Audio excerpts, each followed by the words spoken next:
Ir Ziemassvētku svētvakars un zeme atpūšas. Un arī cilvēka sirdī rodas vieta pārdomām. Mēs sagaidām Kristus dzimšanas svētkus laikā, kas nav viegls. Pasaule ir nemierā, karš Ukrainā turpina ievainot ne tikai zemi un tautu, bet arī mūsu sirdsapziņu.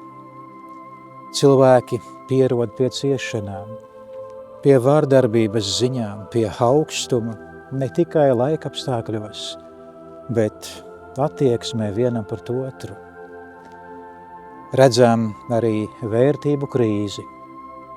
Vārdi zaudē svaru. Patiesība tiek relativizēta. Cilvēks bieži tiek vērtēts pēc liederības un nevis cieņas. Un tomēr šajā laikā atkal atskan priecīgā Ziemassvētku vēsts. Dievs nepiedzimst pilīs. Viņš nepiedzimst varas kuluāros, troksnī vai starmešu gaismās. Kristus piedzimst trūkumā, naktī, klusumā. Un tieši tur, visdziļākajā tumsā, iedegas gaisma. Evaņģēlists raksta, tauta, kas sēdēja tumsībā, ieraudzīja lielu gaismu. Ziemassvētki mums atgādina, Dievs nav pametis pasauli. Dievs nav noguris no cilvēka. Dievs joprojām tic mums, pat tad, kad mēs paši sev vairs neticam. Un šī vēsts ir pāri politiskām spēlēm, pāri kariem, pāri ideoloģijām, pāri sociālajiem burbuļiem un troksniem. Ziemassvētku mieris nav naivs un infantīls mieris. Tas ir drosmīgs un atbildīgs mieris. Mieris, kas sākas sirdī un kļūst par rīcību un dzīves veidu.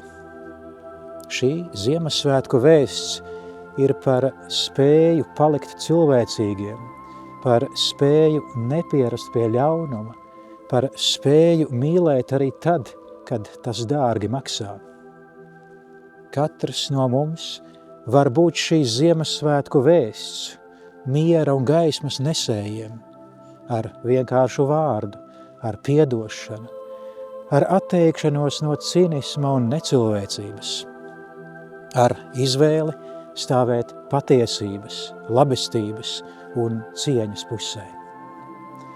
Lai šajos Ziemassvētkos mūsu mājās ienāk Dieva miers, lai mūsu sirdīs atgriežas ticība un cerība, lai mēs atceramies, ka mīlestība nav vājums, bet spēks, kas pārveido.